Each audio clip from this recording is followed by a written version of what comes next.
porque este libro, Reservation Blues de Sherman Alexie, tiene en cada capítulo una canción.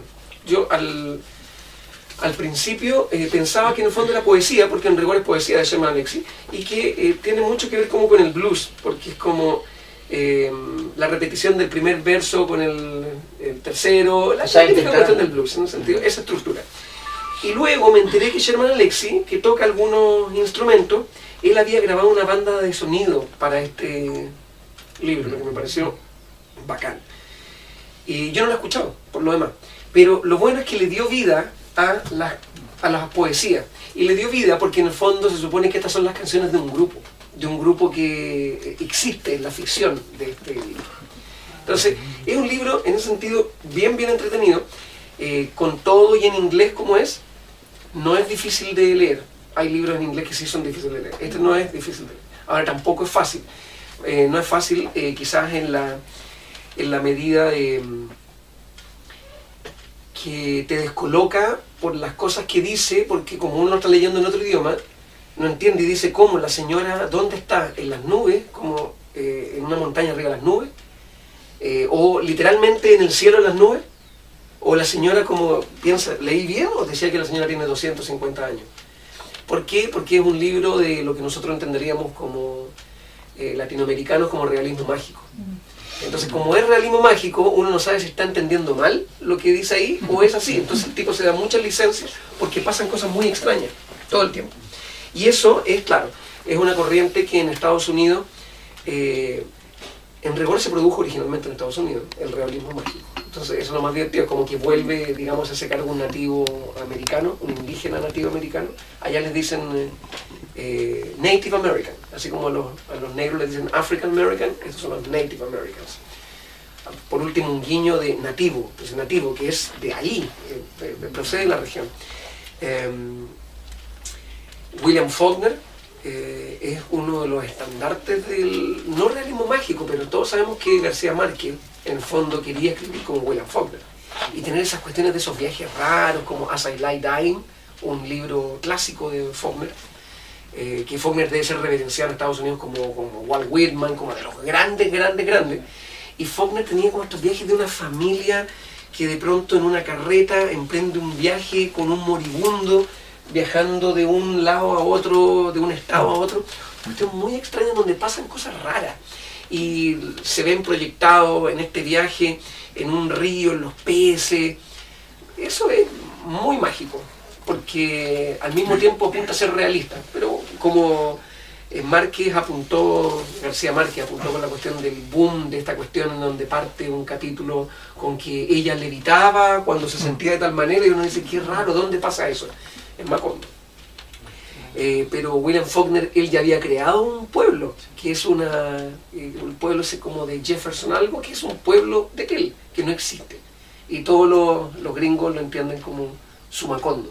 Y eso habla que en el fondo la literatura norteamericana perfectamente puede ser mágico realista o realista mágico, o real maravilloso, le llaman de tantas maneras esta cuestión subliminal, más bien liminal en el sentido entre lo claro y lo oscuro, en donde hay una cuestión difusa que son como los sueños, la fantasía. Y Sherman Alexie con más razón, porque si yo creo que hay un área liminal, esa como la liminalidad, de ahí viene subliminal, la liminalidad es ese claro oscuro que se produce cuando anochece, y muchos dicen que también en el mundo de los sueños hay un momento o en el mundo de la creación bajo la influencia de la droga, hay un momento en donde uno no sabe si eso fue real. Muchos dicen que Poe escribía así, en ese estado de liminalidad, en donde esa fantasía terrorífica de Poe probablemente era media real, quizás como que él en algún momento en su, como decían que sufría como de todo tipo de delusions paranoicas, él de pronto sentía que esas cosas estaban pasando, y la misma, la rima del viejo marinero, la balada del viejo marinero de Coleridge, dicen que también está escrita así como Kubla Khan, están escritas con opio. Entonces cuando pasa en Rime of the Ancient Mariner, esta cuestión en donde el viaje va bien y de repente algo pasa y todo es raro, dice, entró al mundo liminal, pasó a otro lado, y ese lado es el terror, es la oscuridad, y es la fantasía es lo maravilloso, es lo romántico también, de donde todo puede pasar. Es todo muy, muy extraño. Y eso en el rima del viejo marinero viene de la parte en donde un marinero mata a un ave. Y la mata y toda la tripulación se hace cargo de la responsabilidad y de la culpa de haber matado a un ave de buen agüero. Y de ahí es como que el barco se interna en la Antártida. Eso es lo que pasa en Rime of the Ancient Mariner. Y nuevamente se produce una creación desde un momento medio mágico, que tú no sabes si se soñó. Claramente uno entiende, como en nuestra perspectiva del siglo XXI, uno dice, eso es fantasía, eso no pasa, eso no sucede. Pero ¿y qué tal si sucede? Es decir, ¿qué tal si los fantasmas existen? ¿Qué tal si cosas como los pactos con el diablo existen? Yo probablemente que soy como... ya no sé si ni siquiera sé si soy ateo. Claro, yo como que no creo en nada, nunca he tenido miedo a los muertos, nunca he elaborado mucho en torno a eso. Siempre creo que hay que tenerle más miedo a los vivos que a los muertos. Pero en este mundo del siglo XXI, así como dan cuenta películas como El Exorcista y eso en la década del 70, que puso un tema en la discusión en aquel tiempo, fue que vivimos en el siglo XX y todavía tenemos una contraparte media mística, mágica, en donde el hecho de la historia real nos lleva como que cómo entra el mundo de la medicina a entender un poco al creador de toda esta atrocidad y cómo llega el mundo de la religión a hacerse cargo de eso, porque probablemente eso pertenece no solamente a una dimensión mágica de nosotros, sino que probablemente esos mundos existen. No sé, yo creo que ya el tratar de entender la mera existencia de Dios ya es algo bastante terrorífico. Es decir, en el sentido de que hay toda una estructura mágica, creacionista, y por supuesto Dios tiene que encapsular la existencia de la maldad.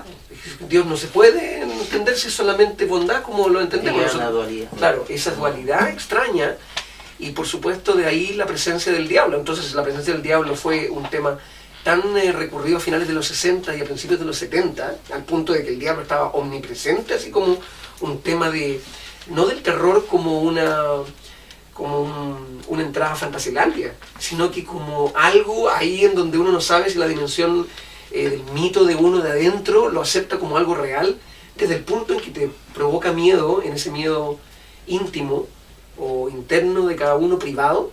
Yo creo que existe entonces. Existe en el sentido de si alguien sintió miedo en ciertos momentos de estar en un lugar solo, en una casa, algo, un cuadro, es porque uno estaba apelando a algo de adentro, que por momentos uno lo cree con todo el alma, lo cree que puede pasar algo. Yo soy de los frustrados porque nunca me ha pasado ese algo.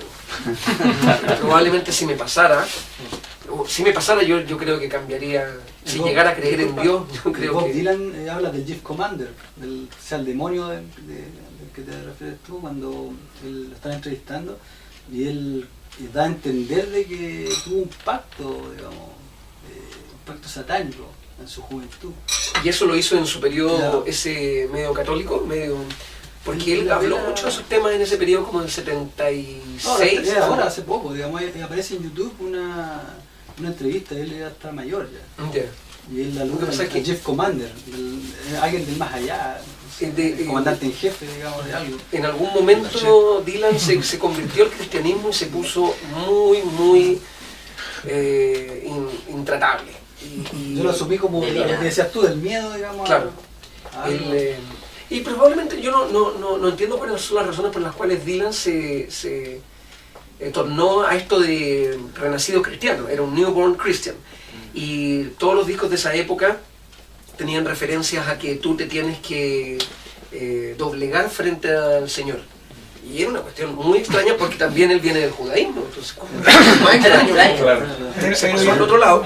Y los cristianos son muy, muy conservadores en Estados Unidos, muy conservadores. Puritanos. Y él colocó este mensaje, un disco se llama Saved, y salía a la cruz, ya, derechamente. Y son discos muy malos, los más malos no por la letra ni nada, sino que musicalmente son muy poco originales. Hay como una producción media como de un productor de, ya hagamos, pero canciones que no tienen el nivel de Dylan. Y Dylan duró como 3 discos en ese periodo cristiano, de hecho ahí están las únicas canciones, un par de canciones que son Dylan como en una clave media de reggae. Eso es muy raro.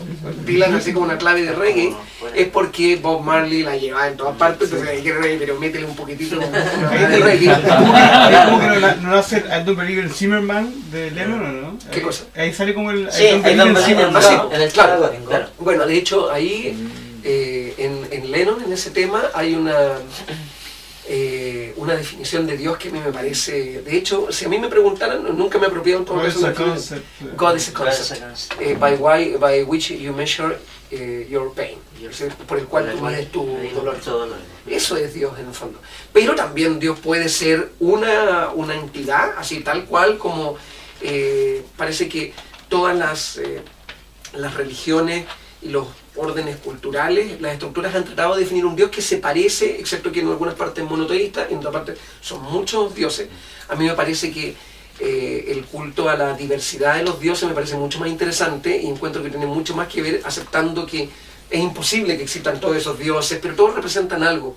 Representan así como Dionisio, representa algo, pero Dionisio no existe en nosotros como lo relacionamos como el vino o el exceso, o ese placer. Dionisio no existe en nosotros, sino existe también Apolo. Entonces tienen que, eso me parece mucho más, de hecho, ¿quiénes se han hecho cargo en tanto a estudios de religiones del aspecto del politeísmo?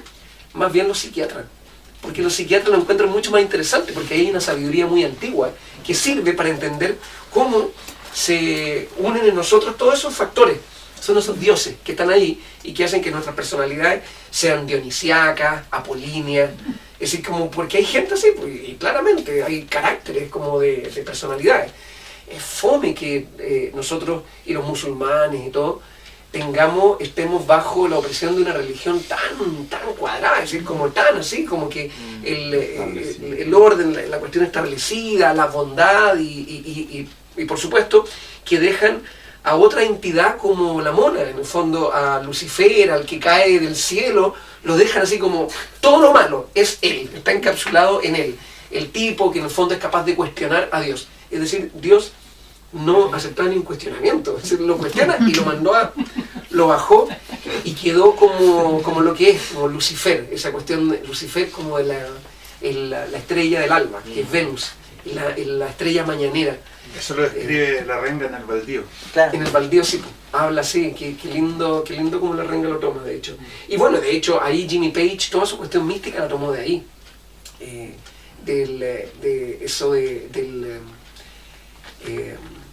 No solamente el swan song del sello del ángel, Sí, ese ángel, que muchos dicen como que el fallen angel, el ángel caído, sino que de este culto que a él le interesó, que era el culto del dawn, que es el amanecer.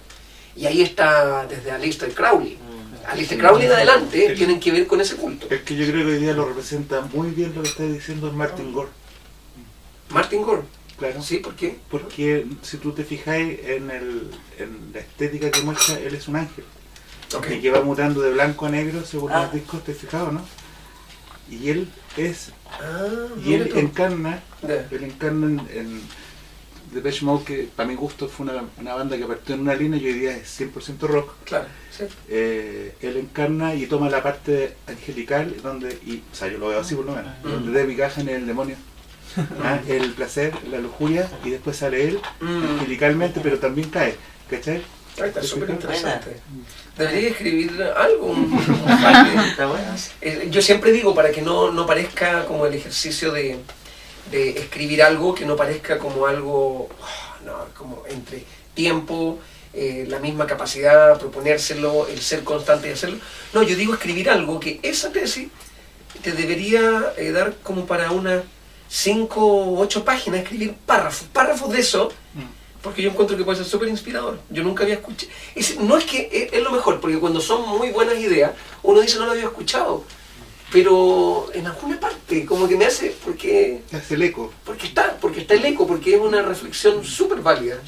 Y ahora que más lo pienso, pienso que bueno, en Depeche Mode las referencias religiosas son fuertísimas, bueno, como pocos grupos que, claro, o 2 meses, no fue como el 96, fue 2 meses antes del intento de suicidio. Nunca quedó claro si se trató de suicidar, pero David Gunn estaba hecho un grunge, era...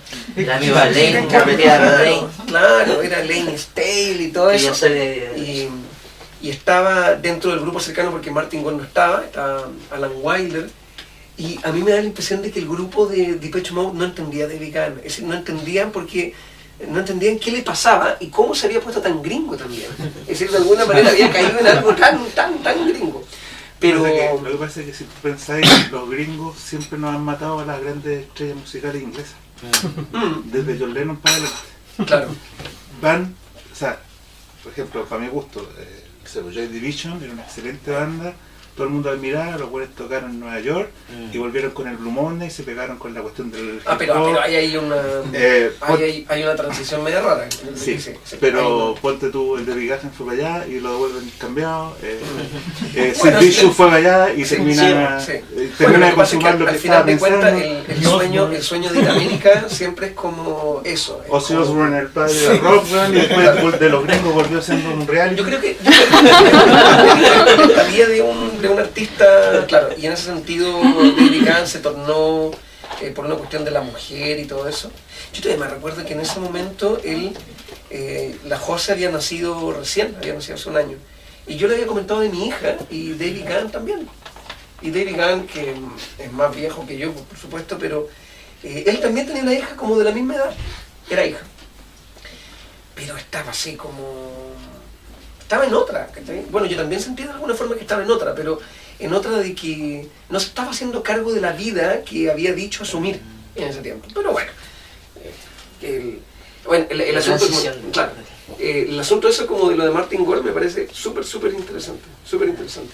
Y porque tiene que ver también con mito versus realidad, al final de cuentas. Y encuentro que esas maneras de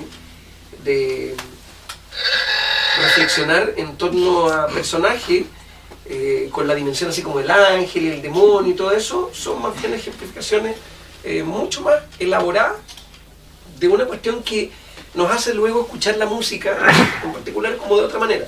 Y creo que esto de Robert Johnson acá también tiene mucho que ver con mito y realidad, porque al final esa frontera, lo que les decía de la liminalidad, es como que se entretejen en el espacio, en el tiempo, se confunden, se mezclan, y eventualmente el choque es como inevitable, dónde empieza uno y dónde termina el otro, en términos del mito y la realidad. Y por qué personajes como como Robert Johnson, también son un mito, porque su historia se tejió en torno a un mito que bien conocemos, que es esta cuestión del cruce de los caminos, del crossroads, el lugar en donde se hace el pacto con el diablo, donde se vende el alma. Y por supuesto que a partir de su muerte tan extraña en el sentido del envenenamiento, que puede haber sido algo como muy prosaico, muy doméstico, un marido celoso le coloca veneno en el whisky y el tipo se muere ahí delante de todo. Pero nunca quedó del todo claro cómo fue, cuánto tiempo demoró en morir, a dónde lo llevaron, por qué no fue a una... Bueno, no hablemos tampoco de clínicas u hospitales en lugares tan súper rurales. ambiguo, Pero todo fue manera, ambiguo. claro. Y por ahí el certificado de función afortunadamente existe. Es decir, llegó un tipo de nombre Robert Johnson, se le extiende el certificado de función.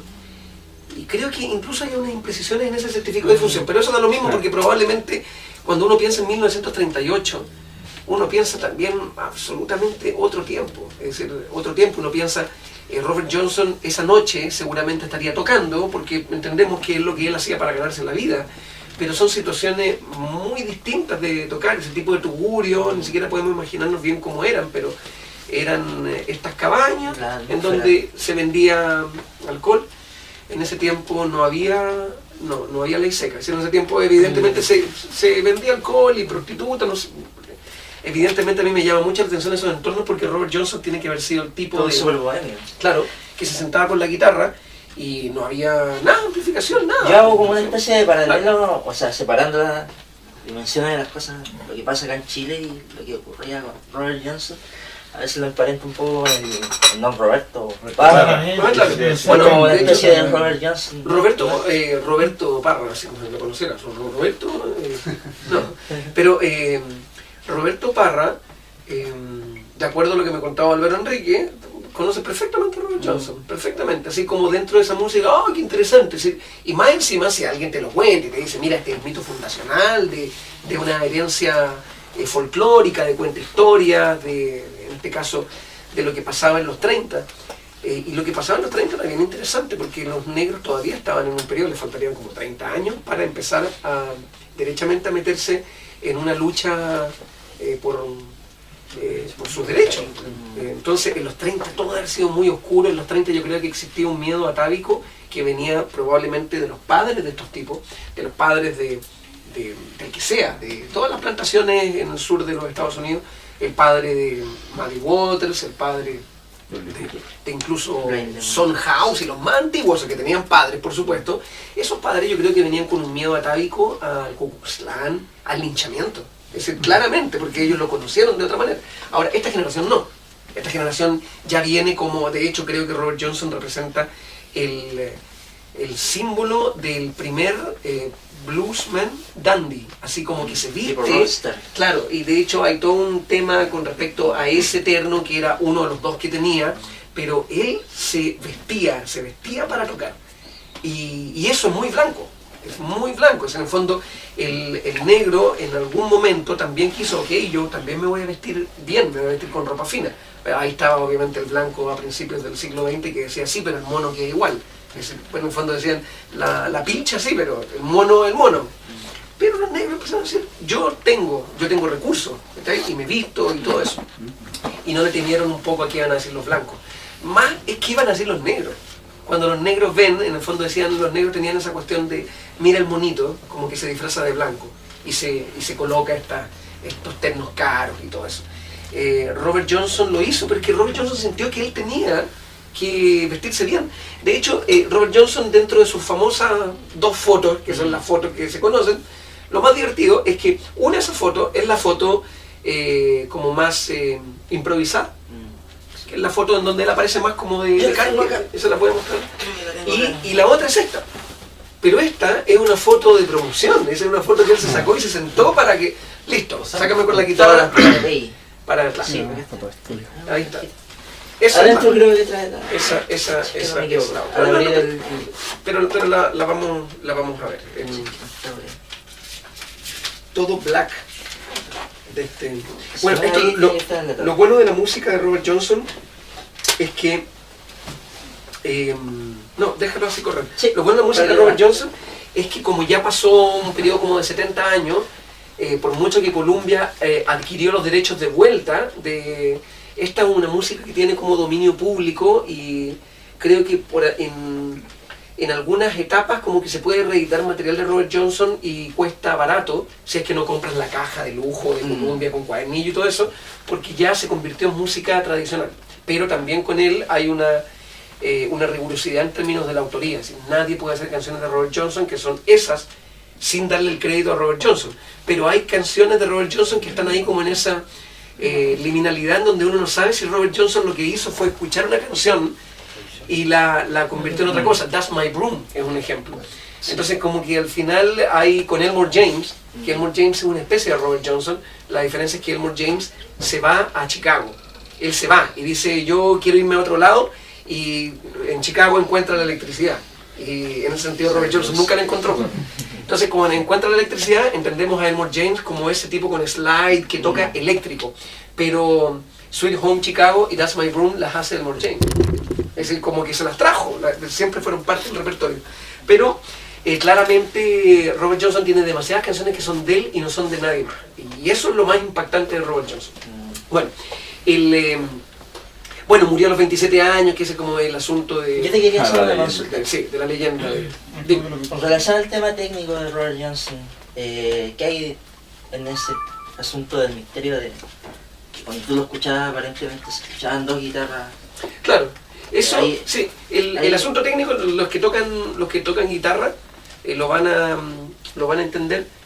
Bueno, los dedos de Robert Johnson son una cuestión, pero sabes que esos mismos dedos, que hay gente que dice, fíjense en aspectos de Robert Johnson. Uno es eso, es como lo diferente que son sus ojos. Sí. Pero eso, todos somos así. A la gente se le nota más y a gente se le nota menos. Lo que pasa es que hay gente que dice, fíjate que hay un ojo que está con un espasmo. Sí. Ese ojo. Sí. Ya, pero es Qué rebuscado. es súper rebuscado, pero es como que dicen que ese es el ojo que vio el diablo. ¿Cachai? Es como un ojo que se quedó así, como...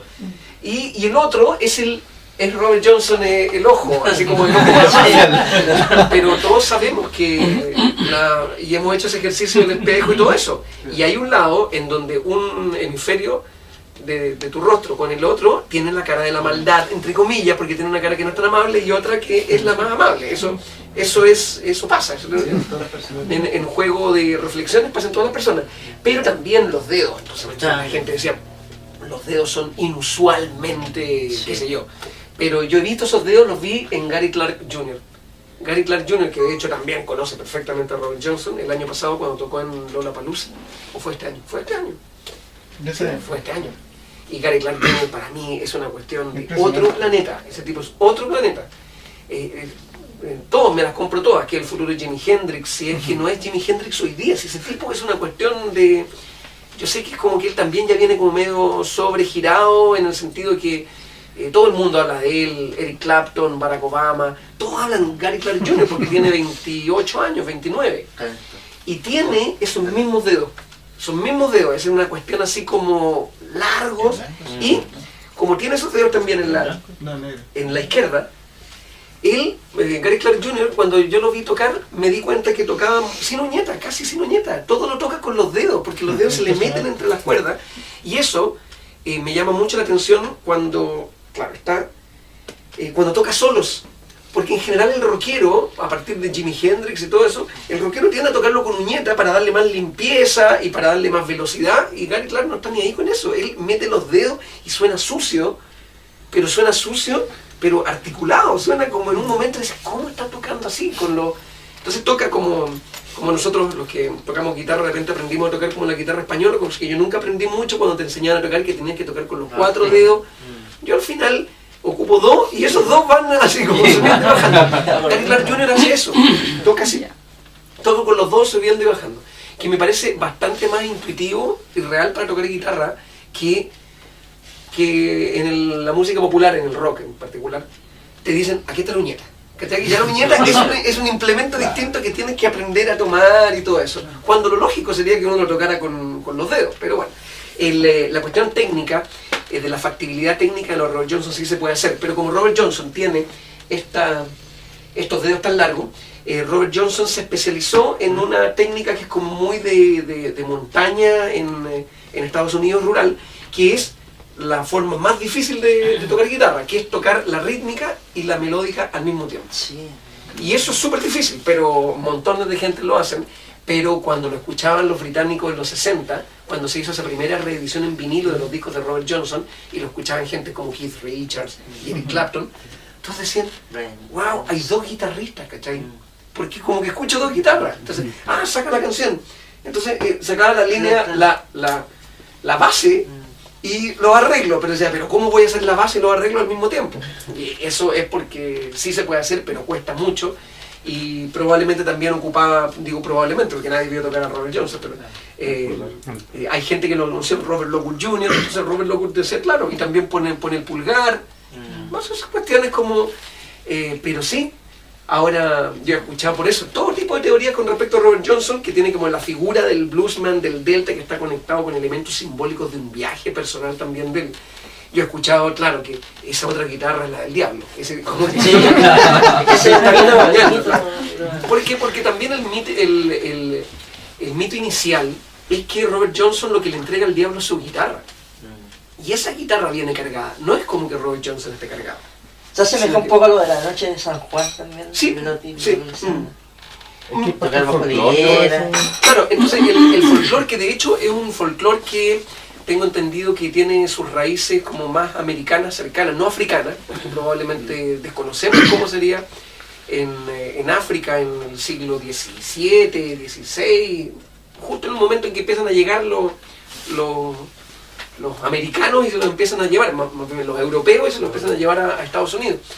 El asunto es que en estos países centroamericanos como Haití, todo eso, que también tienen una dimensión muy de el vudú y todo, dicen que hay rituales en donde efectivamente los instrumentos, esas cosas se cargan. Entonces yo creo que por ahí viene esa cuestión tan original de que el diablo lo que hace es afinar el instrumento y te lo entrega, y ese instrumento ya está como que se toca solo, casi Automático. claro, pero en el fondo lo que quiere la persona hacer cuando, de hecho uno de los nombres que se le da a esa entidad en Centroamérica es Legba, el Legba, y el Legba entonces sería otro de los órdenes de los demonios, y él se dedica a eso, ese del instrumento, ese que se junta contigo en el cruce de los caminos, que deben haber sido los lugares más, no sé si más terroríficos de todos, sino que los lugares que más allá de encontrarse en una noche, a medianoche, en un cruce de los caminos, en aquel tiempo, y uno piensa en la total oscuridad, esperando que algo se va a producir a cierta hora, yo creo que lo más terrorífico es que el cruce de los caminos te da la sensación de que tú estás en una encrucijada, y que no sabes si hacerlo o no hacerlo, y que tienes opciones. Y tienes opciones en el fondo de tomar el camino que no tomaste, como decía la poesía de Frost, the road not taken. Y uno después se carga con eso de que un camino que uno pudo haber tomado cuando está en una encrucijada y no lo tomó. Pero hay que asumir que uno toma el otro camino. Pero llegar alevosamente a un cruce de camino y esperar, así como la noche de San Juan, esperar a que se presente el diablo para pedirle lo que tú quieres pedirle, y que no tienes que pedírselo porque él lo sabe, porque tú vas con la guitarra, él pasa la guitarra y la carga de esta energía, y a cambio de su alma le asegura que gracias a esa guitarra él va a poder lograr la fama y el reconocimiento y las cosas que movían a este tipo, que se saca esta foto tengo entendido que esta se la sacó en San Antonio, en Texas, en 2 sesiones que hizo para grabar sus 29 canciones, 29. En esas 2 sesiones él hace eso porque dice aquí, yo me quiero vender como el tipo del single Terra Playing Blues, en particular uno de los singles, y el tipo la guitarra. Entonces quería vivir de eso. Él hasta los 27 años había tenido una vida bastante azarosa, y dicen que parte de sus azares, que pasan por casarse, entre comillas, con una mujer mucho mayor que él, que muere también, el que terminaría siendo su hijastro, el que tiene una edad, o tenía una edad similar a la de él, que es Lockwood Jr., también como que lo describe como eso, como un tipo de aquellos como que en el fondo viajaba y se perdía y se ausentaba, y hay otra gente que lo relaciona también con ciertos delirios psicóticos, de persecución que tenía, y él viajó, y viajó lejos. Hay gente que dice que él llegó hasta Chicago, y eso es lejos, porque viajó, no estuvo en el circuito ese como de Mississippi, dándose vueltas en las cabañas, tocando, no. Viajó hasta, dicen, como tan lejos como Texas, pasado Texas hacia el oeste, y hacia arriba, efectivamente, estuvo en Nueva York, y subió más arriba y llegó hasta Chicago. Entonces, y se dio toda la vuelta. Es decir, efectivamente me imagino que fue parando en un montones de lugares y tocando en montones de partes, y haciéndose un nombre. Sí, de verdad el tipo tenía una reputación. Ahora, lo que está comprobado por gente que ha hablado del tamaño de su leyenda en la década de los 80, por ejemplo, hasta Muddy Waters y todo, o Son House cuando volvió hacia finales de los 60 a tocar en las universidades blancas, decían, Robert Johnson era un tipo muy extraño, porque era un tipo como mediocre, no era bueno, tocaba la armónica, tocaba guitarra, pero la verdad no era bueno, y a nadie le impresionaba, dentro de lo que hacía Tommy Johnson, que no tiene nada que ver con Robert Johnson, solamente el apellido, pero estos tipos como Charlie Patton, Son House, que eran tipos muy expresivos, como llenos de carisma, y tocaban porque también lo hacían con un fervor religioso. Entonces eso es lo típico que rodea a Robert Johnson, como que es la figura del tipo como que de pronto desapareció y volvió después de un tiempo y era increíble. Y ahí es como que la gente dice, ¿qué pasó? ¿De dónde vino esto? ¿Cómo aprendió a tocar tan bien? ¿Cómo se superó tanto? Muddy Waters tiene una anécdota con él, que es como una anécdota más como bien inocente, porque es como de miedo, como que de repente él dice, estaba fuera de un tugurio, o más bien un almacén, y estaba afuera así sentado, tocando, y había gente alrededor de él y como que en el fondo en estos pequeños pueblitos en el sur de Mississippi, como que todos se conocen de un pueblo a otro y todo eso, estas plantaciones de algodón en el fondo, a media tarde, y Muddy Waters dice que como que lo ve tocar, y era Robert Johnson, y como que él dice que había como un comentario así como que asústate, está como que algo, ese tipo algo hizo, y yo creo que simplemente lo que hizo fue ir a tocar, ir a ensayar y tocar. Es un retiro para poder... Y ese retiro yo creo que también tiene que ver con un viaje, con aprender nuevas cosas. Y probablemente en ese tiempo, aprender nuevas cosas también pasa por aprender nuevas técnicas. De cosas que nadie sabe, porque en tu pueblo nadie sabe. Todos tocan la guitarra así. De repente yo creo que él llegó a Nueva York y llegó a otras partes y vio a otra gente tocar. Dice, enséñame cómo hacía eso. Y lo absorbió, y eso es lo que hace. En ese tiempo no había manera, claro. La violeta de repente uno se Claro, con su sí, viaje, tal cual, sí. sí, él lo hizo sin el afán ¿no? de relacionar con Violeta, que me parece súper Sí. pertinente en todo caso, sin el afán de hacerlo como investigación, sino que él lo quería adquirir todo y crear una amalgama que es la amalgama de él. El punto es que ha sucedido montones de veces, en el fondo, que gente mediocre luego se concentra y saca el mayor de sus potenciales, y hoy día te van a aplaudir y te van a decir, wow, te has dedicado y lo has hecho súper bien. Nadie va a decir que hiciste un pacto con el diablo, así como que... Disculpa, ¿cómo alude el tema, el libro? El libro, ¿cómo alude el tema? El Reservation. Reservation Blues se inicia con la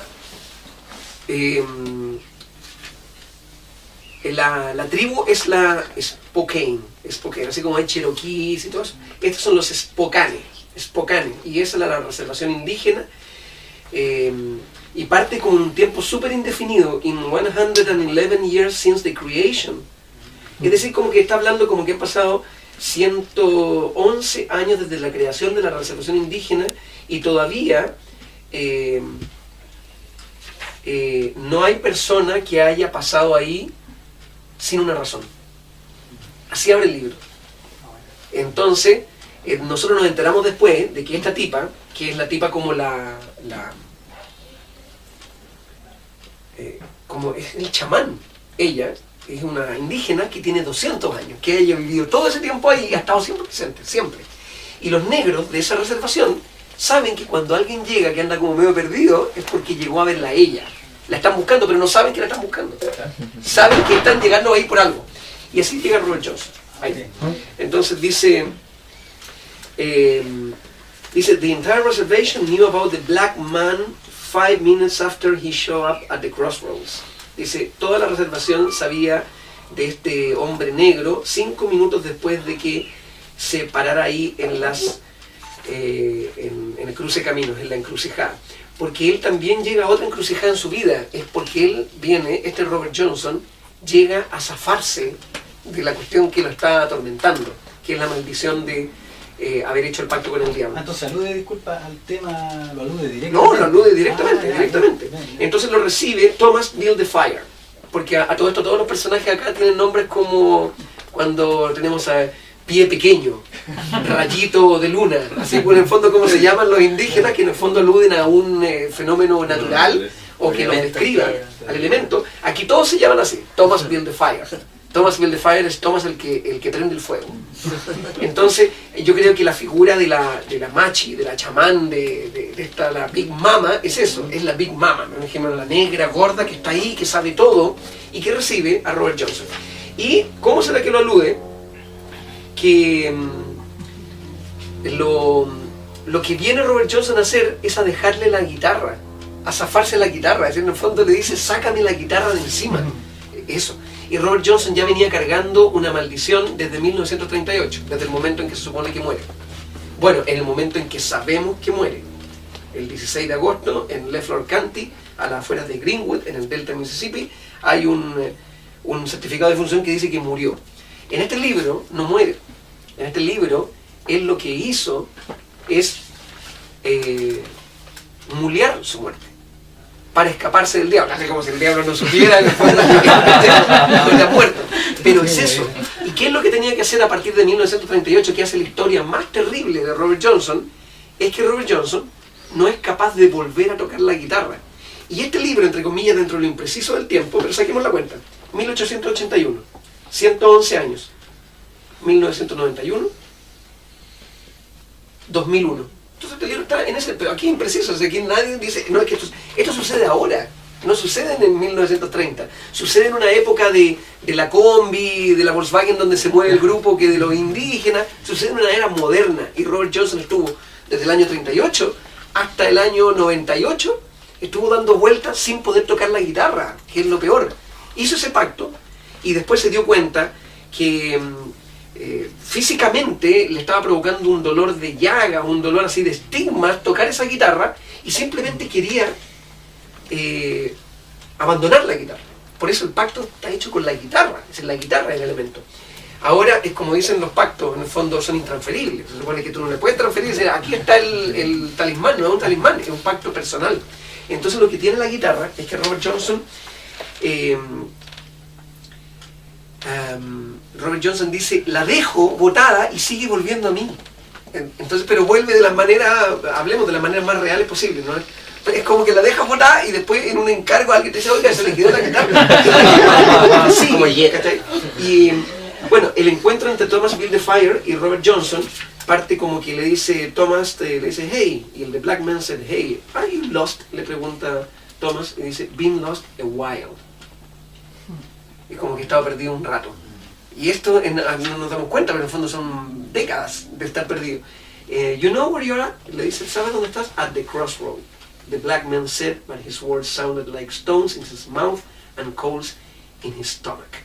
Es decir, como que las palabras decían, estoy en la encrucijada, pero esas palabras sonaban como piedras que tuviera en la boca, como decir, nuevamente estoy en el crossroads, ahora se va a encontrar con la entidad positiva, que es la que lo va a salvar y va a entender qué es lo que le pasa, o por lo menos entendemos como que lo va a salvar. Y también como pedazos de carbón en el estómago, es decir, un dolor así profundo, y es como que el tipo le dice, this is a spoken Indian reservation. Le dice Thomas, le dice, Indians? I ain't seen many Indians.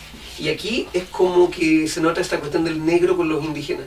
Como le dice, indios, como que el tipo le quiere decir, Robert Johnson le dice, yo no he visto muchos indios en mi vida. Porque como que no los veo, o sea, nosotros vivimos en otro lado. Y ahí uno también se da cuenta del asunto de las reservaciones, de cómo están los negros reducidos a los nativos americanos a la mínima expresión de las reservaciones, que es donde terminaron viviendo. Nosotros incluso como que te dicen reservación indígena en los Apalaches, de no sé qué, y uno piensa y uno dice, bueno, son maneras dignas, esa es su tierra, pero la verdad están apiñados en lugares que son las reservaciones, en donde ellos se rigen como por sus leyes. Igual esos territorios se lo ultrajaron. Sí, todo es un robo descarado, y más encima, reservación es un eufemismo de decir, ahí tienen su gueto. Eso es, no es otra cosa. Bueno, la cosa es que el negro entra ahí y le dice, esto es una reservación indígena. Y está el negro, Robert Johnson. Y le dice, I ain't seen many Indians. Yo nunca he visto muchos indios. Entonces se reconocen, digamos, por la piel y se reconocen por el prejuicio que tiene el hombre blanco. Porque este libro, de hecho, tiene mucho que ver con las matanzas de los indígenas. La cosa es que Robert Johnson le dice, le habla de un personaje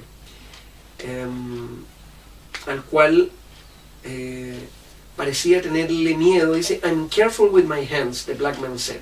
He might hear me if I use my hand. Me podría oír si uso mis manos. Entonces después entendemos que estuvo mucho tiempo y no podía tocar porque lo podía oír.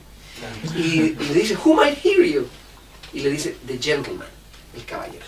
Ese es el nombre, the gentleman. Entonces le dice, de luego la conversación sigue y dice, what's your name? The black man asked after a long silence. Y le dice, Thomas Build the Fire. Y Robert Johnson le dice, that's a good name. Es como, Thomas Build the Fire. Entonces el tipo dice, I don't know, I think so. Dice, my name is Johnson, Robert Johnson. It's good to meet you, Mr. Johnson. Who's your traveling partner? Johnson picked up his guitar, held it close to his body. My best friend. Y toma la guitarra. Este es mi partner, mi mejor amiga. But I ain't gonna tell you all his name. The gentleman might hear and come running. He gets into the strings, you hear? El gentleman se mete en las cuerdas. No te voy a decir su nombre, pero este es mi traveling partner. Lo que sucede para, como que el tipo le dice, how do you end up here? ¿Cómo terminaste acá? Been looking for a woman. I dream about her. Estoy buscando una mujer, he soñado de ella. Old woman, como que le dice Thomas Build the Fire, como sabiendo, dice, aquí nuevamente viene alguien que siempre viene con una razón y viene alguien a ver a esta mujer, a esta chamán. Y le dice, what woman? Y le dice, old woman lives on a hill. I think she can fix what's wrong with me. Ella puede arreglar lo que está mal conmigo. Y vive en una montaña. Entonces, por supuesto, ahí Thomas Build the Fire le va a dar las... made a bad deal years ago called the sickness I can get rid of. Hice un trato muy poco favorable un tiempo atrás y me enfermé y no me puedo mejorar. Eso es lo que le dice. Entonces, Thomas knew about the sickness. Listen, Thomas said, we should get out of the sun. I'll take you up to my house. Lo lleva a su casa. Empiezan a hablar de la guitarra. Come on, hop in the van. Lo sube a la van, que es una combi, Volkswagen. You can crash at my place. Maybe you can play some songs. Eso le dice Thomas Build the Fire. Le dice así como, me interesa porque estás tocando con tu guitarra. Y nuevamente Robert Johnson le dice, I can't play nothing. Not ever. Robert Johnson raised his hands, palms open to Thomas. Burned, scared, those hands frightened Thomas. Las manos quemadas, con llagas. Decían, no puedo tocar. This is what happens. This is how it happens sometimes. Things work like this, they really do. Por supuesto, Thomas como que le dice, te voy a llevar a la clínica a la reservación, para que te vean las manos. Pero, porque Thomas vive en otro mundo, no en el mundo de la mística, y no va a entender qué es exactamente lo que pasa con Robert Johnson. Eso del otro mundo, disculpa, también me da la sensación de que es como Pedro Páramo también, como que está perdido dentro sí, de ese... Bueno, de hecho, por eso Pedro Páramo es el ícono de todo, de todo. O sea, yo creo que por Rulfo es lo más grande que hay en México y Pedro Páramo con eso no se mete nadie. Es como que esas dimensiones no están vistas en ninguna parte. Me dio la sensación, la medida que está relatando. Le dice, Big Mom, ya sabemos. I know somebody who might be able to help you, dice Thomas. Who? Big Mom. She lives on top of the well-lit Pinnet Mountain. Y ahí Thomas apunta ahí arriba a las nubes y dice, allá arriba vive ella. Thomas pointed up the clouds. Robert Johnson looked over the peak of the Wellman, where Big Mom kept her home, pine trees and whatever. Lo que pasa acá, que es gracioso, cuando dice, take me to Big Mom, maybe she's the woman I've been dreaming about. Ain't nobody goes up to the mountain to see her. Le dice Thomas, no cualquiera va a la montaña a verla. We always wait for her to come down. Nosotros siempre esperamos que ella baje, nadie sube. Only special visitors get to go up to the mountain. Nobody has ever seen one of them. Luego, dentro del realismo mágico de este libro, nos enteramos que esos personajes son Janis Joplin, Jimi Hendrix, que fueron. Eso es lo más gracioso de todo. Entonces, ahí ese libro se coloca muy pop, muy de cultura pop, pero está tratado con súper buen gusto. No está tratado así que hay un capítulo en donde dice Janis, no, se cita que Big Mama recibió a esa gente. Y la recibió y tienen en común esto de la muerte a los 27, pero tienen en común también esto del talento inusual y de no saber para qué ocuparlo exactamente. Porque al final de cuentas, es eso, es como el talento entre comillas desperdiciado y no entendemos exactamente de qué se trata el drama de Robert Johnson en la vida real, en el fondo un tipo que sufrió mucho, y la dimensión mística de lo que haya hecho Robert Johnson para tener que bancarse el hacer un pacto con el diablo, que entre comillas básicamente digamos que démoslo por hecho, es lo que hizo. La cosa es que él le dice, take me there, Johnson said, take me to Big Mom, tell me everything, cuéntame todo y te voy a llevar. Mr. Build the Fire, I sold my soul to the gentleman so I could play the damn guitar better than anybody ever played guitar. I'm hoping Big Mom can get it back. Ahí le dice, eso. Le dice, eso es lo que hice. Le vendí mi alma al gentleman, eso es lo que hice, entonces, this is as far as I can go, Thomas, you have to walk from here. Y lo deja, porque en este momento van en la van y le dice, hasta aquí nomás llego yo. Lo demás, tienes que subir. De hecho, esto es una película, funcionaría muy bien. Sí. Thomas watched John walk up to the mountain and was out of the vision and beyond the story. But Thomas, escuchen esto. Como que Thomas lo ve y sube. Then Thomas saw the guitar. Thomas vio la guitarra. Robert Johnson's guitar lying on the floor on the van. La mira y está ahí, la guitarra. Y Robert Johnson sube. Y de hecho, de aquí Robert Johnson desaparece el libro. Y aparece en el capítulo 6 de nuevo. Y Robert Johnson no es la idea de este libro, no es el tema, sino que está tomado como el punto inicial y luego retomado en el capítulo 6. Porque este libro se trata de nativos indígenas americanos y de la historia de Thomas Build the Fire, que tiene la mala cueva de quedarse con la guitarra de Robert Johnson en la van. Y Thomas estaba pedido, porque Thomas Build the Fire tenía un grupo y tocaba guitarra. Entonces era como, wow, una guitarra. Y por supuesto, la guitarra no persigue a Johnson, porque Johnson fue a encontrarse con, a diferencia de su némesis con el diablo, fue a encontrarse con una mujer que lo iba a salvar. Entonces probablemente la guitarra quedó en manos de Thomas Build the Fire. No les voy a contar un poco qué es lo que pasa. No les voy a arruinar la historia, porque, nuevamente, ahora que sí están muy interesados en el libro y tratar de leerlo, vamos a ser bien rigurosos en que este libro corra. Tratemos de... Claro, no, sí, ahora lo podría tener más caro. Claro. Y que luego, por supuesto, vuelva a mí, porque para mí es un libro importante. De hecho, tan terrible que cuando yo perdí este libro, entre todos los libros que tengo, entre la mudanza a Estados Unidos y la vuelta acá, siempre dije, ¿dónde cresta quedó mi libro? El Reservation Blues. Porque lo quería volver a mirar. A propósito, hace años, de una charla de Robert Johnson. Y no lo encontré. De hecho, esta es una edición nueva del libro. La edición, yo tengo la original, con otra que es una mística. Esta es como mucho más comercial. La otra tiene una mística más como de iconografía indígena en la portada. Y aquí ya es como que también el caballo negro, la guitarra, la pluma, así como muy del espíritu, del spirit.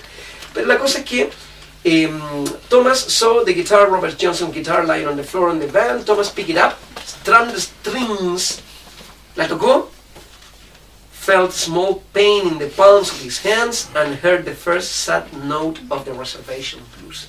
Y escuchó la canción. Escuchó la canción que se llama Reservation Blues. Esa. Ese en el fondo vino su primera canción.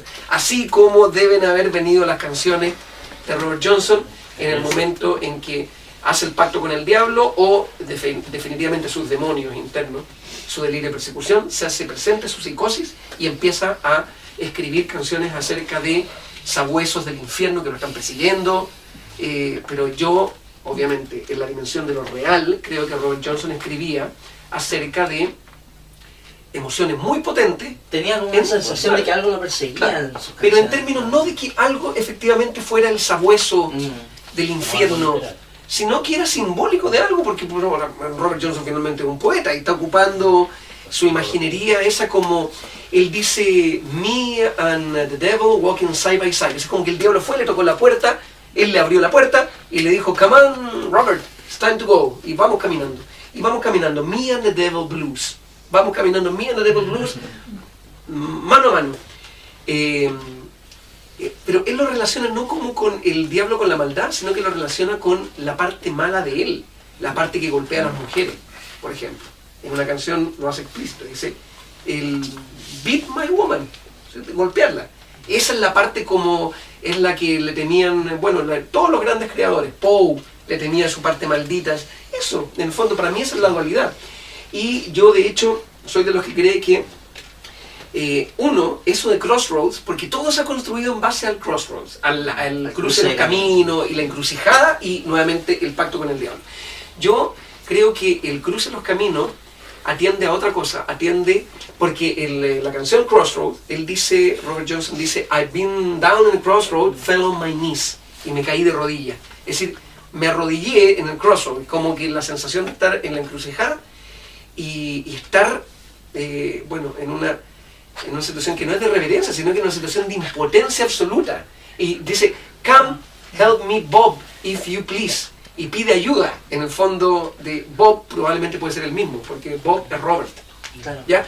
Pero yo creo que eso tiene que ver, yo leí en un libro así muy, muy gringo de sociología del blues, una tesis que yo nunca le he visto replicada en otras partes, que es la tesis que dice que eso atiende al miedo o al testimonio de los linchamientos que se producían en los Crossroads. Porque cuando los negros veían eso eso debe haber sido la cuestión, porque no se producían ni en los pueblos ni nada, sino que los llevaban a las partes de los cruces de los caminos y ahí montaban su Ku Klux Klan y montaban sus linchamientos. Eso en el fondo es estar en el crossroads y estar de rodillas pidiendo perdón, más que pidiendo perdón, pidiendo piedad. Y yo creo que atiende a eso. Probablemente no fue así. Probablemente lo que Robert Johnson quiso decir fue otra cosa. Bueno, pero da lo mismo. Pero a lo que voy es que deben haber explicaciones para todas las cosas, así como también vamos a dar nos vamos a dar el beneficio de la duda que quizá habían cosas inexplicables y quizás sucedieron cosas inexplicables. Pero la cosa es que la leyenda del cruce de los caminos como el lugar donde Robert Johnson vende el alma al diablo, estos espacios simbolizan la libertad de movimiento también, el crossroads, el viaje, la autodeterminación, así como el tema más recurrido en el blues de aquel tiempo, que son las vías del tren. Y el tren en todo sentido, el tren es la libertad, es el movimiento, y la separación esta de lo...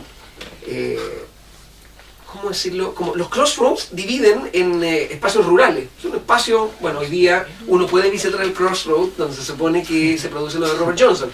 Y que de hecho, como deben imaginar, está seguramente comercializado. Entonces, no tanto tampoco, pero hay unas señas. Hay unas señas que uno dice, ahí está. De hecho, yo fui el 97 o 98.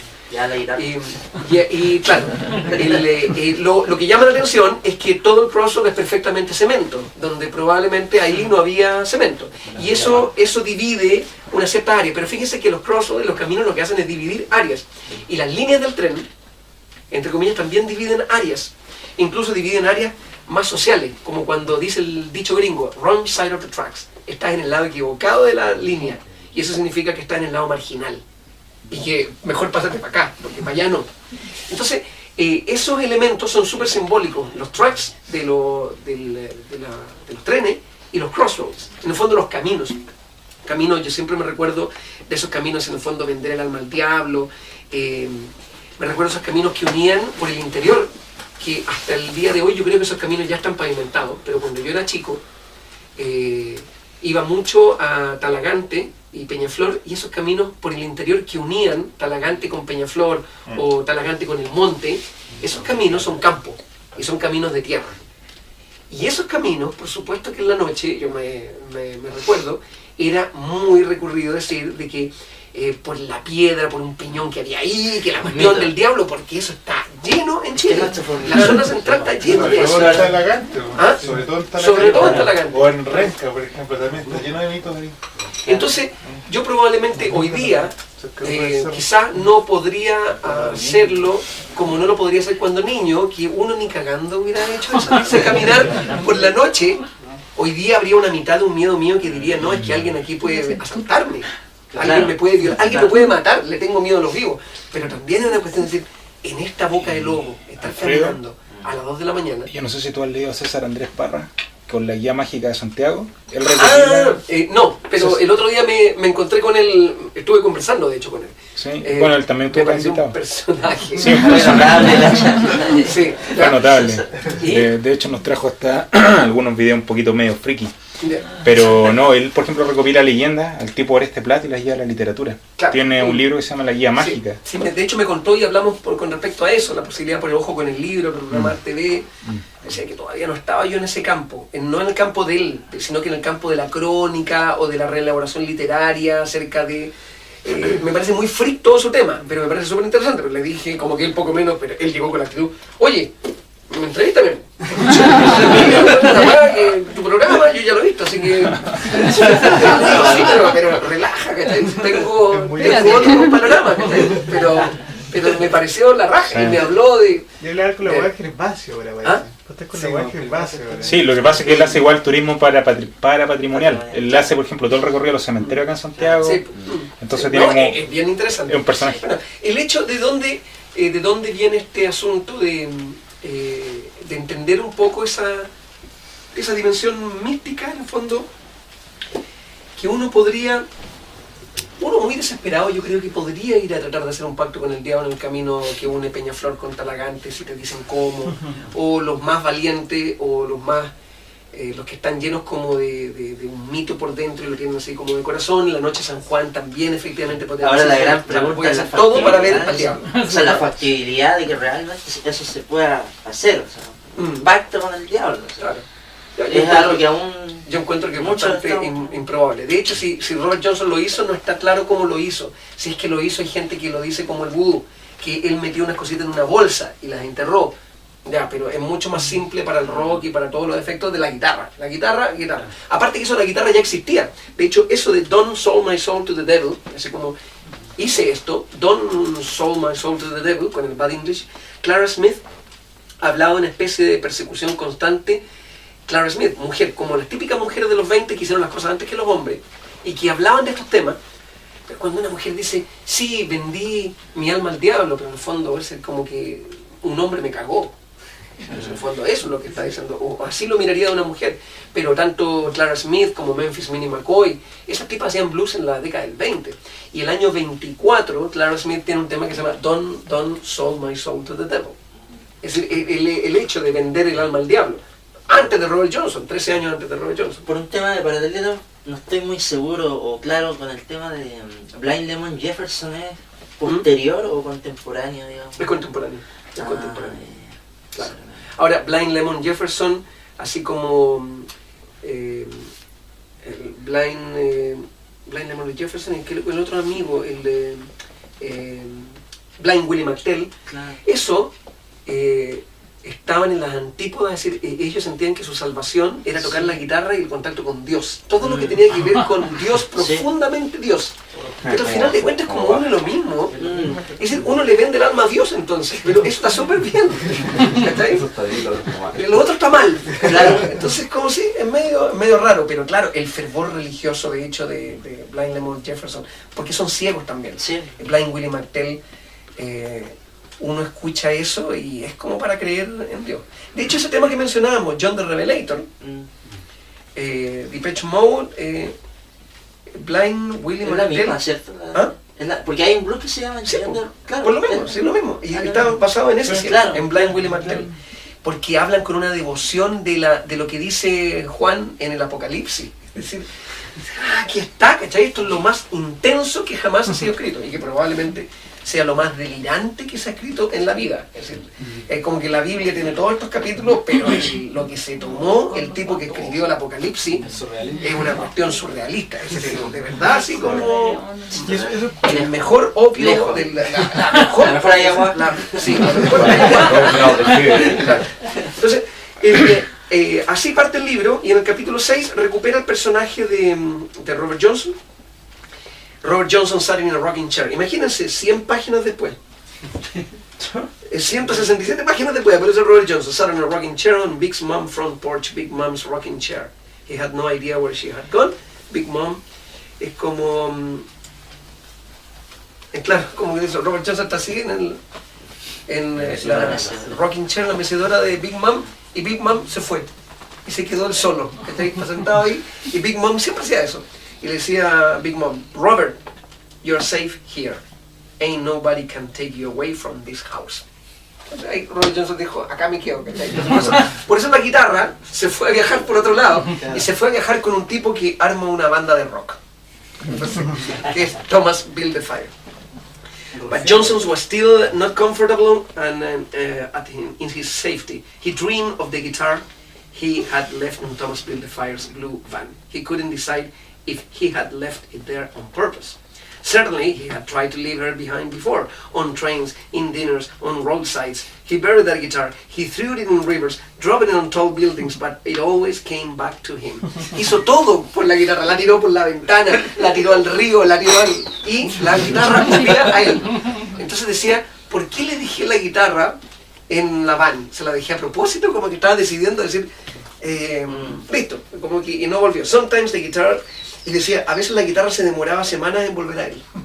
Entonces decía, pero volvía. Y dice, en los días gloriosos, Johnson era libre de andar vagando por ahí, hablar, y a veces como eso, the gentleman was just a ghost, just a small animal dashing across the road. When that guitar was gone, Johnson had even considered falling in love. Parece que la guitarra a veces se demoraba más de un par de semanas en volver, y Johnson decía, el gentleman es eso, es de repente puede ser un perro al cual puedo escapar, o puede ser un fantasma, pero a veces él decía, ya, me puedo volver a enamorar, es decir, puedo empezar una vida, y siempre volvía a la guitarra. Johnson had to work on, y aquí en el fondo habla que ¿qué hizo Robert Johnson todo este tiempo? Johnson had to work on minimum jobs. Johnson lavó platos, limpió pisos, entregó pizzas, hizo de todo. Never again. And just when he began to allow himself hope, he would come home from his latest job to find the guitar all shiny and new on the bed of his cheap downtown apartment. Esa es la guitarra, volvía a veces mágicamente, volvía mágica y tal en la cama, nueva. Así como, entonces era como, claro, porque probablemente fue una guitarra que destruyó, entonces obviamente la dimensión mágica de la persecución de Robert Johnson con la guitarra. That guitar would never let Johnson go until he left in Thomasville the Fire Blue Band. Johnson felt free and guilty at the same time. The guitar would never let go now. Es decir, es como que él decía, los indios no se van a poder deshacer de esa guitarra. He held into Victor even harder than he ever held Johnson. Ya, ahí entendemos en el fondo cómo se va a pegar esa guitarra a la otra persona, incluso más fuerte que la manera que lo hizo con Robert Johnson. Y ahí aparece una canción y lo más divertido es que, y ahí termina, en esa página termina el reencuentro y luego no aparece más Robert Johnson. Entonces fijan que no es un libro dice, one day legendary bluesman Robert Johnson appears on the Spokane Indian Reservation in flight from the devil and presumed long dead. When he passes his enchanted instrument to Thomasville the fire storyteller, misfits and musician, a magical odyssey begins will take them from reservation bars to small town taverns. Al grupo de Thomasville the Fire. Al final de cuentas no es también una alegoría al hecho de que cuando uno, el pacto con el diablo, cuando uno finalmente lo firma, es porque uno está firmando también, creo que la había marcado, uno está firmando una especie de contrato, en donde uno se vende. En el fondo uno firma un contrato con una discográfica, con lo que sea. Yo creo que es simbólico de eso. La gran industria. Hay una parte, yo pensé que la había marcado. Hay una parte en donde alguien le dice a Thomasville Fire, le dice, ¿y para qué te metiste en esto? ¿Para qué te estabas buscando esto? Buscando pasarla mal, y cuando viene la cuestión contractual de que los contratos no aparecen, y la frustración, en el fondo también uno dice, ¿y por qué hiciste eso? ¿Qué es lo que te motivó a tocar música? ¿O te olvidaste cuál fue la primera razón por la cual hiciste música, que era puro placer? ¿Cuándo la música se empezó a convertir en una cuestión de que yo tengo que lograr ciertas cosas? ¿Cachai? Y esas son las discusiones que suceden en un grupo, en cualquier grupo cuando se arman. Y después de unos años, claro, dicen, ¿y por qué estamos haciendo esta weá? ¿En qué momento dejamos de hacerlo? Y cuando llega el éxito, que es lo más improbable que suceda, también se produce otro drama, ¿cachai? En el fondo, ¿cómo estás tú haciendo tu arte? ¿O cómo te para? Obviamente que Silvio puede haber hablado mucho de eso. La razón por la cual haces música y las cosas que suceden en torno, ¿cachai? Y ahí queda bastante claro el elemento de eso de vender el alma al diablo. Y hay otras cosas en donde, en tanto a Dios, por ejemplo, hay un capítulo que se llama My God Has Dark Skin, que también me gusta mucho, porque habla de que los dioses, claro, nosotros tenemos la idea del dios blanco y todo eso, pero los dioses tienen diferentes pieles, y como que es raro que tengamos esta cuestión hegemónica de un dios que tiene piel blanca. Pero bueno, eso es como... ojos claros. Bueno, hay un documental que les quiero recomendar que se llama The Search for Robert Johnson, que es de 1991. Así era como el... Yo ese lo tengo, parece que... Sí, ese documental yo lo tengo. Es bien interesante porque hacerle como la búsqueda de los lugares así como físicos. Así está. Ahora aquí, okay. Claro, eso no está inmediatamente al lado del lugar, porque no tiene sonido. Pero Claro. Pero sí, es una de eléctrica. Claro. Se supone que este sería el punto, entonces por eso ese lugar no está ahí puesto ahí encima, sino que está dentro del área. ¿Ya? Aquí Pero estuvo el diablo. ese sería el punto, claro. El punto donde se encuentra el cruce del camino. Y esa es la fotografía, lo que mencionábamos por eso del ojo. ¿Se fijan? Es que el ojo realmente es como si fuera un ojo postizo, que no lo es. Entonces ese puede haber sido el ojo que se ensimismó, que se imaginó después de ver lo que vio, se impactó. Pero Tom York entonces también hizo un pacto con el diablo. Y pareciera, yo escucho a Tom York y digo, ¿qué le pasó a ese tipo? Es un pacto con anfetaminas. ¿Se acuerdan de la anécdota que les conté de Muddy Waters? Sí, que lo vi. Sucedió aquí afuera. Wow. Él estaba ahí en la calle, así es como luce hoy día, pero sucedió ahí. Y Muddy Waters dice, no me voy a olvidar que lo que me provocó fue miedo. Fue como una sensación de decir, ahí hay algo raro. ¿Cachai?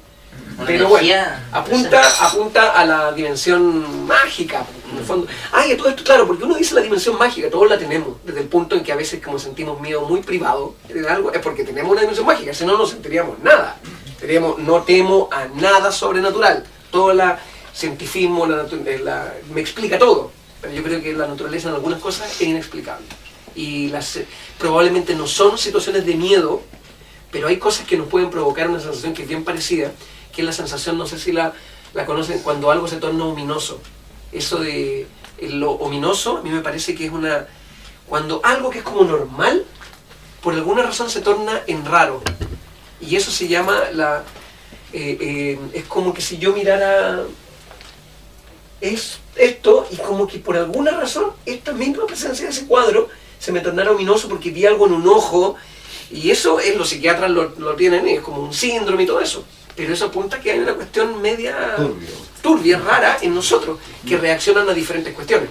O por ejemplo, cuando uno ve las presencias que son las más ocultas de todo, en la naturaleza, como los gusanos. Los gusanos son una cuestión porque los gusanos uno no está acostumbrado a verlos. Y los gusanos, por eso Lovecraft tenía esa pasión por los gusanos, porque los gusanos deben ser la cosa más aberrante que existe, porque ciega, está ahí como debajo, y probablemente las pocas veces que uno se encuentra en, no sé, en la despensa y de repente algo por esas cosas raras quedó en el fondo y uno no se dio cuenta, y abre y mira gusanos, así gusanos que estuvieran ahí un tiempo, uno dice, wow, esto es lo que pasa con los cuerpos que no son cremados. Es decir, los gusanos se hacen cargo de todo. Y también la presencia de los gusanos es Lovecraft. Es decir, yo la última vez que me pasó hace como un par de años en una despensa, es como que eso me dejó durante como mirándolo con esa sensación cuando uno mira algo extraordinario. Pero lo miráis, pero con una sensación de el asco que viene de inmediato de la weá rara, de ¿y qué hago? ¿Qué hago ahora? ¿Lo toco? ¿No lo toco? Es worms, los gusanos. De verdad, es muy Lovecraft, muy Lovecraft. Bueno, la cosa es que Muddy Waters siente miedo y bueno, ya entendemos por qué puede sentir miedo, tenía todo el derecho. Si alguno de ustedes alguna vez se separa de su mujer, van a echar eso. Aquí, The music almost repelled me, dijo alguna vez Bob Dylan acerca de... Dylan wrote, there probably would have been hundreds of lines of mine that would have never been shut down that if I wouldn't have felt free or upraised enough to write. Él habla del intenso efecto que tuvo el King of the Delta Blues Singers. Así se llama el disco, ese disco que se hizo popular en los 60. En los 60 sucedió algo que sacó a todos estos de la oscuridad, incluyendo a Blind Willie McTell, que llegó vivo para esa época, no como Blind Lemon Jefferson, por ejemplo. Que llegaron estos Soundhouse también, que de hecho hasta los grupos blancos de rock, como Can Heat y todo eso, vieron llegar a estos tipos que estuvieron en la granja retirados 40 años porque se perdieron. Y los blancos, esta inteligencia universitaria de los blancos recuperó el blues y se editaron vinilos. Y ahí estaban los de Robert Johnson. Entonces salió el disco King of the Blues, The Delta Blues Singers. Y ahí está el disco de Robert Johnson. Y lo escuchó Bob Dylan. Y Bob Dylan dice, eso tuvo un efecto muy, muy intenso en mí. La cosa es que cuando llegaban esos tipos a tocar para las audiencias blancas, pasaba que habían perdido como la habilidad. Pero todos la recuperaron y estos blancos californianos les ayudaron a tocar. Y gracias también a las reversiones tal vez, de Severin. ¿Y Rolling Stones? No, pero esto es incluso antes de... Mucho antes. Es antes de Led Zeppelin, de hecho. No, esto sucede de manera muy, muy particular en un ambiente muy culto, muy universitario, muy college en California. Pero gracias a eso rebotó en un ambiente mucho más popular y obrero en Inglaterra. Y en Inglaterra tuvo otro apego. Comenté lo bueno y dice, pero sí, pero quiero tocar. Esto no se trata de yo recuperar mis raíces, porque esto tiene que ver con los blancos con los universitarios, cultos, o más bien tolerantes, toman a los negros y dicen, aquí está la base de todo. Entonces los británicos como que se vuelven locos y simplemente lo hacen más popular después, lo hacen más popular. Pero efectivamente Dylan pertenece a esto de los coffee shops y escucharon no en el acetato, sino que ya en las ediciones de vinilo, a Robert Johnson. Y ahí fue donde lo escuchó Keith Richards y traen este disco de América y lo colocan y Keith Richards también dice, lo escuché. Alucina. ¿Qué es esto? Es decir, esto sí que me gustó. Hay algo en la voz de Robert Johnson también. La voz de Robert Johnson tiene una cuestión, es como una aguda, como una especie como, porque no es falsete, es voz llena, pero es muy aguda, es como casi femenina. Una cosa media de pánico ahí. Sí, bueno, de hecho, en la charla que yo hice en el Británico, yo citaba un estudio que hablaba de que probablemente estábamos frente al primer fenómeno de enchulamiento discográfico de grabación, en donde lo que hizo el productor fue colocarle un poquito de pitch y le subió. Es decir, finalmente cuando dejó el registro en acetato, lo que hizo, le subió a la cinta, en la manera en que estaba corriendo, porque se grababa en esta cinta, la hizo correr un poquitito más rápido. Y dicen, porque parece que hay los dos productores de las sesiones de San Antonio y de Texas están muertos, pero dice un gran amigo de Robert Johnson, que es Johnny Shines, que Robert Johnson tenía la voz un poco más grave, que no la tenía así de aguda. Y probablemente Robert Johnson lo hizo porque el productor le dijo, es más extraordinario el efecto, ¿cachai? Porque van a escuchar y no van a entender tu voz. ¿Y saben qué se nota? Cuando Robert Johnson hace el vibrato. El vibrato suena como muy irreal, como un vibrato casi imposible, porque es muy agudo y vibra de una manera así como cuando uno le coloca un pitch a algo. Y se hizo un experimento, que cualquiera lo puede hacer en todo caso, que es que escuchar a Robert Johnson y bajarle un poco las revoluciones y escucharlo más lento. Como diría así, voilà, se escucha una voz mucho más humana. Mucho más humana. Es decir, porque es una voz más grave. Entonces, pero hay que bajarle un poco. No es tanto, pero sí hay que bajarle. Y probablemente esa es la voz de Robert Johnson. Y ¿saben qué? En un momento me hizo pensar que me gustaban más las canciones así. Los pedazos que yo escuché, que estaban ahí, que habían como 3 extractos. O sea, wow. Se acerca más, es más humana. La otra es más inhumana. Ahora eso de inhumano también ya se asocia bueno, este tipo que es John Hammond Sr., el papá, el gran productor, el que descubrió a toda esta gente, desde Bruce Springsteen, Aretha Franklin, Bob Dylan, Stevie Ray Vaughan. John Hammond era un cazatalento que trabajaba para Columbia y filmó Benny Goodman, a la historia de la música norteamericana, la filmó él.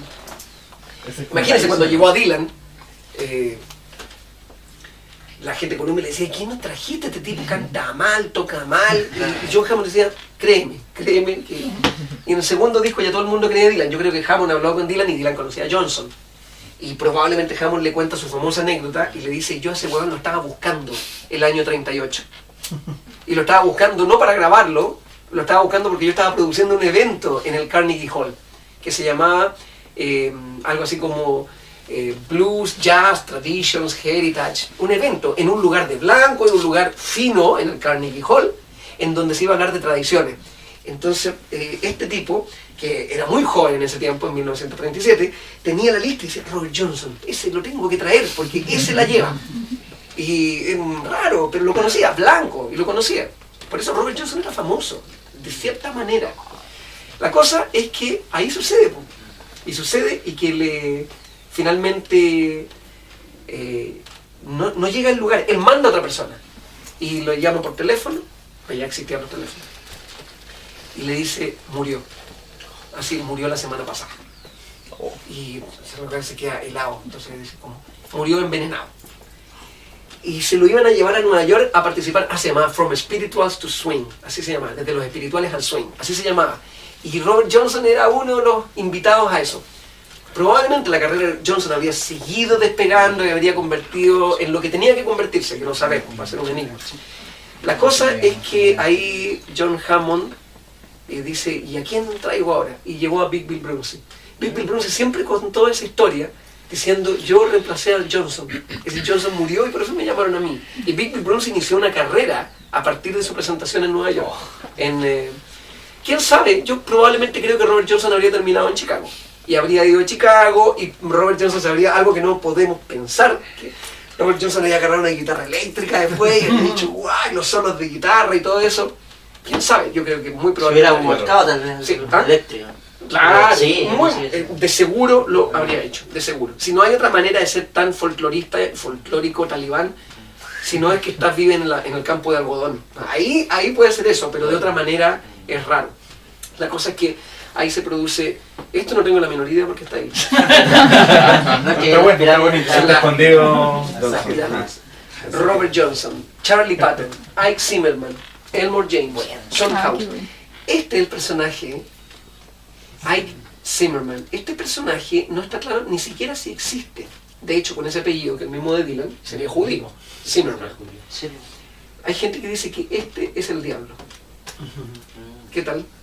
Y que es una persona, junto con Tommy Johnson, responsables de haberle enseñado a tocar guitarra a Robert Johnson. Así que, kill him, no, it was women and white. Dice, no fue Satán quien lo mató, fueron las mujeres y el whisky. So they say, sold his soul, but they tricked Satan by putting his soul and still pieces of fire. En el fondo, esto es como una cuestión graciosa como diciendo de alguna, y este es el lugar de donde Johnson, Hazlehurst, Mississippi. Es una cuestión graciosa como diciendo que lo que hizo él fue convertirse, como que le hizo la triquiñuela al diablo, se convirtió en algo más grande, ¿cachai? A partir de su muerte, Devil Legend. Ahí está. La iconografía más básica de todo. The Death of Robert Johnson, esto es un acrílico en canvas. Así me imagino, en términos de la explosión de colores, esto que así como muy en el sentido Van Gogh. Van Gogh en el sentido de que los colores también vienen a mostrar algo de la potencia del sufrimiento de Robert Johnson, que dicen que literalmente murió como un perro cuando uno muere envenenado con con estricnina, así, con dolores así, muy muy fuertes y vómitos y cuestiones así. ¿No sabes tú quién lo pintó? ¿No sabes quién lo pintó tú? ¿Quién lo pintó? No. Ahí tiene la firma, pero no se alcanza. Sí. No, y de hecho... es el título. No, es The Death of Robert Johnson. No, ni siquiera sé, y de hecho, pero si tú buscas, yo lo debo haber encontrado como en imágenes. No es porque lo estuviera buscando, pero entonces busca en The Death of Robert Johnson en imágenes, y te va a aparecer. Bueno, hay algo también que une con esto, con lo del libro, que quería decir que el territorio en donde está este lugar, Hazlehurst, y también Vicksburg, esos lugares a donde fue Jimmy Page y Robert Plant cuando hicieron el disco Walking into Clarksdale, que es como el área, cuando ellos hicieron esa cuestión así como ir a Clarksdale, Clarksdale, Mississippi. El territorio fue ocupado por indios, los Choctaw y los Chickasaw, que son los que vivían ahí, y que también deben tener un poco la mística del lugar. Ese fue el lugar en donde los negros, bueno, no sabían el territorio que estaban pisando, pero ese es un lugar, bueno, como todo, de indígenas. Lo que pasa es que los indígenas no poblaban todo, habían grandes despoblados. Pero ese lugar estaba poblado por indígenas. Este es el certificado de muerte de Robert, del amigo Robert. De acuerdo a la autopsia, de hecho, entre comillas, ¿no? La autopsia dice que Johnson llegaría a haber agonizado 3 días. 3 días. Por lo que claramente no fue envenenado con estricnina. Se supone, dice, estricnina es un par de horas y probablemente tampoco está claro que los rastros de whisky puede haber sido cerveza envenenada, pero sí efectivamente es algo que ingirió. Ahora, hay una versión más que es digna de mencionar, que es la de Steve Brasier, que es un guitarrista de blues, que en una entrevista a Living Blues dijo que conoció a Johnson gracias a su hermano y que Johnson había sido apuñalado. Más raro. Es bien sabido en esa época en el Delta, si un hombre blanco era asesinado, ya sea por un blanco o por otro hombre de color, la autoridad hacían súper poco por resolver el crimen. Era ya. Por lo que Johnson bien pudo haber sido asesinado por un hombre blanco, que hay una teoría también que dice eso. Y de hecho, ahí dice, profesión, musician. Aquí lo firma como que no hay doctor que firme esta parte. Se dice no doctor. No sé si es exacto el... No, mira, las imprecisiones, 26 años. Tenía 27. Las imprecisiones, July 1938, fue agosto del 38. Es decir, esto está todo malo. ¿Está ahí? Así eran firmados. Full name, Robert L. Johnson. Y no sé si había otra... Undertaking, Sion Church. Bueno, aquí te dice en el fondo a dónde lo llevaron. Y tampoco está claro, porque hay dos lugares donde se supone que Robert Johnson estaba enterrado. Y no se sabe cuál es el lugar. De hecho, deberían hacer lo que hicieron con uno hace como un par de años, que exhumaron la cuestión para estar seguros. En el fondo, si es que había un cuerpo ahí y eso. Pero los dos lugares son reverenciados. Mira, esos son todos los errores. Está lleno de errores. Bueno, por supuesto que esto empezó no ahora, sino que en los 60 empezó la cuestión del interés por Robert Johnson, por lo de la figura. Así que por supuesto que la cuestión está aumentada por el interés de la cuestión del pacto con el diablo y de la cuestión de la muerte. Y aquí dice, Robert Johnson, first records in the Makeshift Studios in San Antonio Hotel Room. Como no hay ninguna fotografía, así grabó Johnson. Y en la otra pieza está el tipo que grabó, en San Antonio, y la otra fue en Texas. Es decir, en los estudios, en el fondo, es increíble que no, bueno, fotografías podría haber habido, pero así se grababa. Y así se grababa en vivo. Por eso existen, uno dice, son 29 canciones de Robert Johnson, pero son como 60. Porque en el fondo hay varias versiones. Porque, claro, en el fondo hacía otra toma. Eso era. Y bueno, y ahí uno se da cuenta también de lo bien que tocaba y lo bien que cantaba. Porque en el fondo las tomas están hechas a la primera. Ahí se fijan en largo los dedos. Casi llega a ser como normal. Esta es la foto. Y la otra es esta es la foto chiquitita que tenía ahí. Claro. La gente decía que como que el diablo estaba acá en el cigarro. Una señal así de la muerte. Pero también él posó con el cigarro, que era una cosa muy cool. Yo creo que no se había hecho antes. Claro, de sacar una foto. Claro, porque esta foto está claramente tomada en estas como cabinas de fotografía. En cambio la otra no, la otra está tomada en un estudio. El tipo llega vestido y todo eso. Aquí claramente está sin la chaqueta, pero también está con la camisa y con los suspensores. Aquí lo del ojo, se fijan que no es tan terrible. Es que Denzel Washington tiene la misma mirada, entonces Denzel Washington también hizo un pacto con el diablo. Hace falta una película de verdad de Robert Johnson. Bueno, no sé. Hay una que se hizo acerca de Muddy Waters, una película. Bueno, ahí está. Esa es más en torno a la familia Chess, a lo del sello. Pero Muddy Waters termina siendo como bien esencial para entender la historia de Chess Records. Probablemente Robert Johnson habría terminado en Chess Records y habría terminado siendo parte de un negocio más bien millonario, entre comillas millonario, porque tampoco le dio tanta plata a Muddy Waters ni nada, pero con el tiempo les dio, la década del 50. Entonces, bueno, ya tenemos esas dos fotos y ya entendemos como que son esas photo booth, como llaman, esas cabinas de fotografía. La primera, esta no, así que fueron tomadas en momentos diferentes. Y lo que I went down in the crossroads, aquí está la letra de, bueno, las cuestiones más del diablo, de todas. La cuestión más grave, en el fondo, el amor no correspondido, I got kind-hearted woman. La cuestión simbólica de la bestia que lo persigue, me and the devil, no, hellhound in my trail. El tormento de fantasmas y de cosas que lo persiguen también, me and the devil blues. Pero esta, me and the devil was walking side by side, así como yo y el diablo vamos caminando mano a mano. I'm going to beat my woman until I get satisfied. Una cosa es decir, le voy a pegar a mi mujer, y otra cosa es le voy a pegar a mi mujer hasta que me dé hipo. Entonces, es como que lo de diablo es esto, es eso. Creo que el diablo es una figura, ¿no es? Porque es como, early this morning when you knock up on my door, early in this morning when you knock up on my door, I said, hello Satan, I believe it's time to go. Entonces es la única situación en donde lo llama por su nombre. Le dice así, me tocó la puerta y dice, vamos.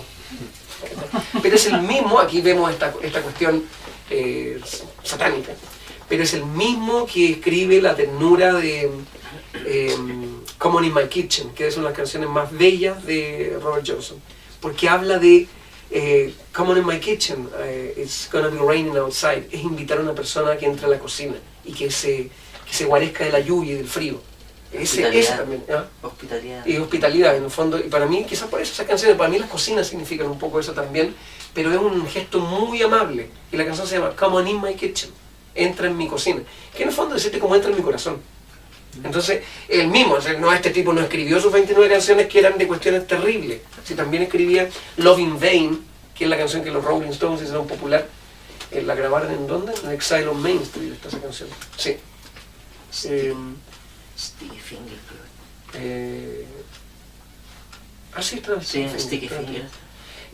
Aunque no me gusta con que la cambiaron, porque la cambiaron harto, la convirtieron en una cuestión más country. Love in Vain es una canción de una tristeza así infinita. Es como Love in Vain, el amor en vano.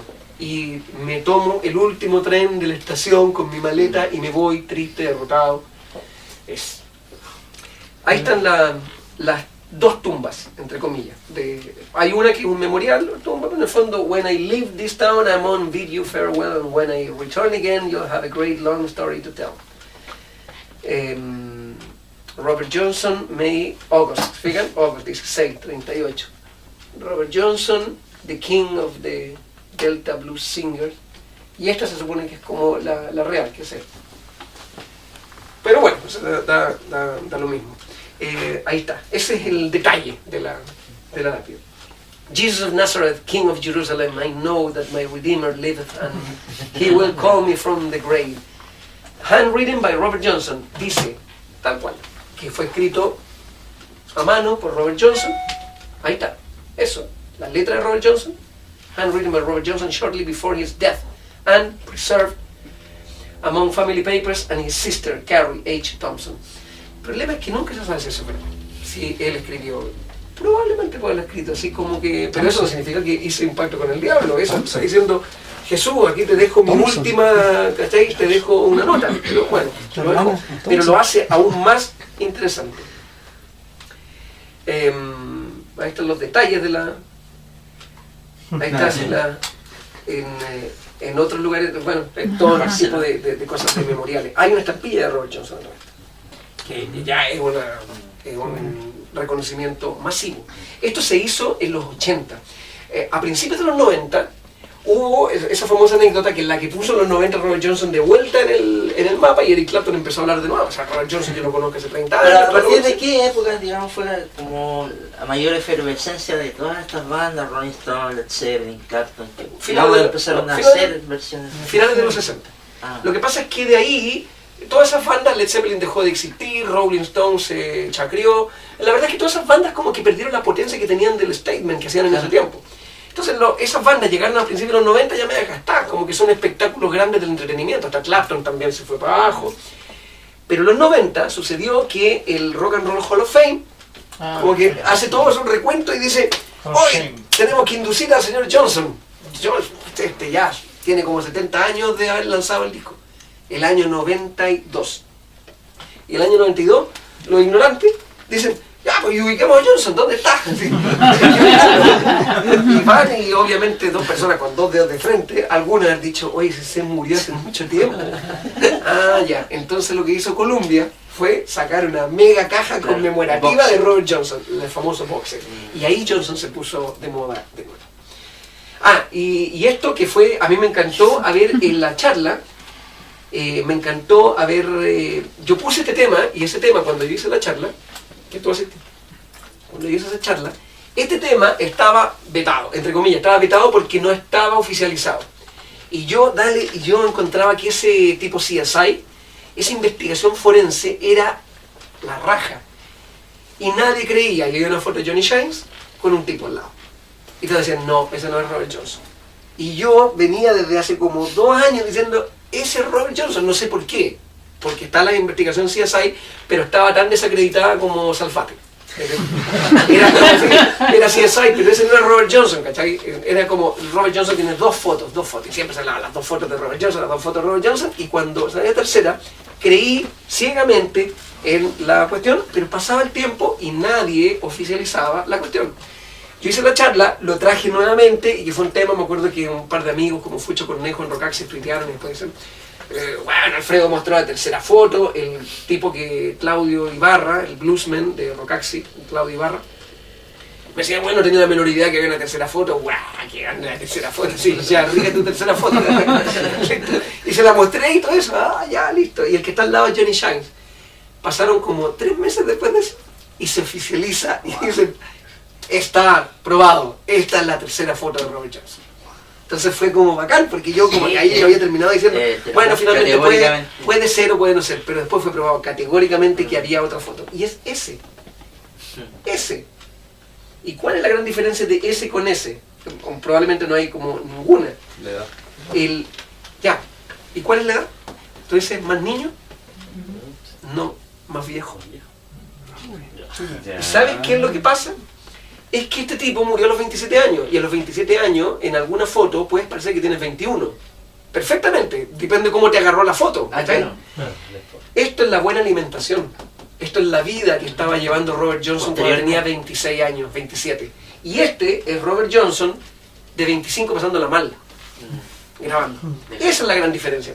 Entonces se ve mejor alimentado, se ve mejor, y se ve más joven, se ve más niño, vuelve a recuperar su cara de niño.